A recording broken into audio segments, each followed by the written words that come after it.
Perfect formulation and application of colour depends on many factors and conditions. Knowing them as a whole, and taking into account your work methodology, will help you improve colorimetry and repairs. Obtaining excellent colour reproducibility is one of the most complex tasks professional painters must face. Leaving aside factors such as light source or viewing angles, as a professional you have seen on many occasions how applying the same colour mixture on different parts or supports can result in slightly different shades. This is due to the direct influence of several factors that are present throughout the repair process.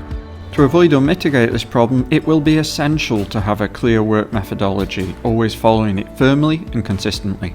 Let us see what are the most important factors that influence the colour variation obtained. First, the distance and position of the gun are critical aspects to obtain a correct colour reproduction.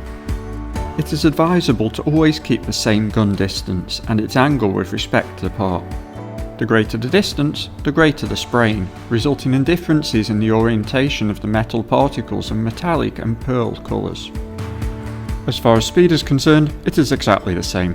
The movement made during the application should be as even as possible in order to deposit the same amount of paint on the entire surface to be repaired. If the speed is too slow, the application will tend to darken. The spray gun must be adjusted according to the indications provided in the product datasheet. This ensures that we always have a safe and reliable reference. Variations in product flow rate and pressure will result in variations in colour brightness. Low flow and high pressure, lighter shades. High flow and low pressure, darker shades. The product load must be even to balance product consumption, without overdoing it to prevent possible defects such as sagging, and without applying too light or thinned coats, hindering coverage and colorimetry. The use of different types of thinners also influences the hue of the colour obtained. The use of fast thinners and excessive thinner in the mixture will produce a lighter colour shade, and vice versa. Sometimes we may be tempted to reduce the evaporation time by using venturis or other tools to increase our productivity. Excessive use of this practice can cause colour variations in the part, which will ultimately lead to colorimetry problems. It is important to respect the drying temperature indicated in the product's technical datasheet, both in the test tube and on the part. Too high a drying temperature may cause the colour shade to become lighter.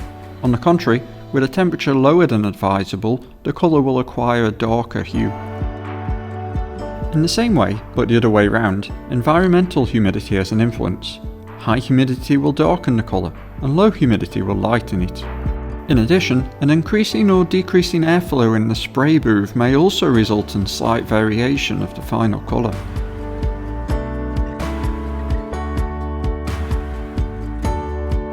As we have seen, the conditions influencing deposition, compaction and product behaviour can lead to different colour shades. In this example, we observed the test parts painted by the same painter, considering all the factors described above.